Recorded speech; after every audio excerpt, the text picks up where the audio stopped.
Madonna's reportedly immoral and deceptive behaviors have brought Candace Owens and Madonna into direct conflict. Hello everyone, and welcome to another video. Today we'll be looking at Madonna confronts Candace Owens for calling her a pervert. Yeah, you heard it right. It has been weeks since Candace Owens accused Madonna of discussing pedophilia in her 1992 book titled Sex, which included the pop icon, as well as others in various states of nakedness, as well as sensual stories and meditations. This accusation does not appear to be fading away. The book sold 150,000 copies and was compiled by the late author Glenn O'Brien and featured images by Stephen Meisel. Madonna assumes the role of the fictional character Dita on the film's first day of release in the United States, but a number of her character stories accompany the provocative pictures. She says in the introduction of this book that it is a dream, but she recommends readers to use condoms in consideration of the increased incidence of HIV at the time. As a result, Candace referred to Madonna on her eponymous podcast as a very troubled individual before presenting an excerpt from the book which she claimed was taken from it. The conservative pundit stated that the text is a work of fiction, implying that Madonna does not claim to have committed these acts.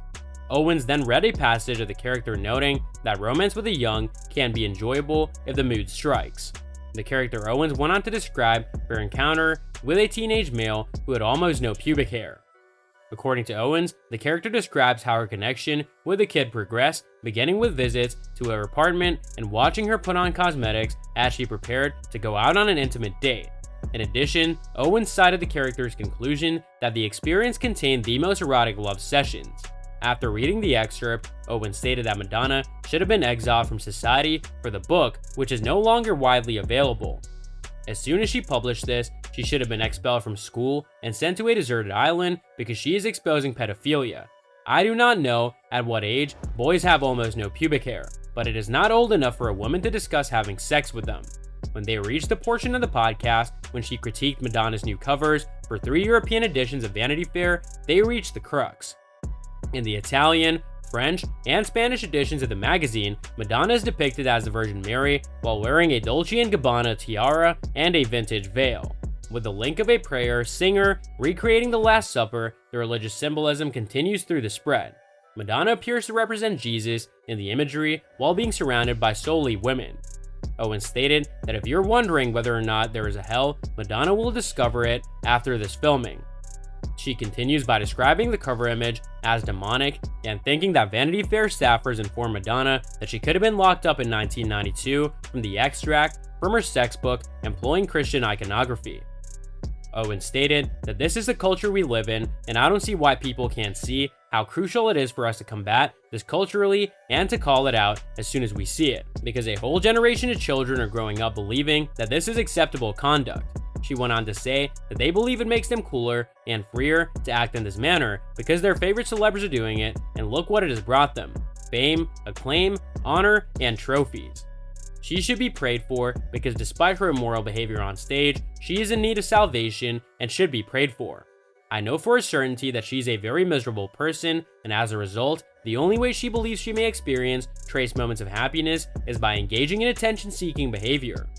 Feed the indignation machine to gain attention, get clicks, and earn likes. Owens advised, make yourself a part of the discourse so you feel significant because you don't feel important enough in your own personal life. While encouraging sex in a 1992 interview with Newsweek, Madonna explained to David Hansen how her Catholic upbringing influenced the central themes in her book. For me as a youngster, penance consisted of sleeping on coat hangers or kneeled done, cooking rice on the floor, and praying for hours, according to a woman I knew while I was growing up. I believe that a lot of confusion occurred. There was an element of ecstasy involved, as well as the concept of the crucifixion and the image of being attached to a cross, which symbolizes submission. It fascinates me since there is a great deal of suffering that equals pleasure in the Catholic Church, which is also related to bondage and SM, Madonna's notion of role-playing. If a person is truly assertive and in charge of their daily life, there's something titillating about the concept of being tied down and not being in control of the situation. However, let me preface this by saying that for me, it's always about the mutual agreement and never about forcing or exploiting someone. She stated that fans are certainly speaking on this sensitive matter and that these are their responses. The fan wrote, not only diabolical, but also so extremely sad. It's unfathomable that people enjoy viewing this. It's shameful, but people no longer feel shame. Do they allow anything? A new fan has been added, and to make matters worse, there is really little significance in this. Is it funny? Is it clever? It's not even surprising anymore. It's time for the dentist to retire. So that's all from today's video. If you enjoyed it, remember to leave a like, subscribe, and ring that bell icon so that you never miss our upcoming videos. And don't forget to share your thoughts in the comment section down below. Stay tuned, and we'll catch you in the next video.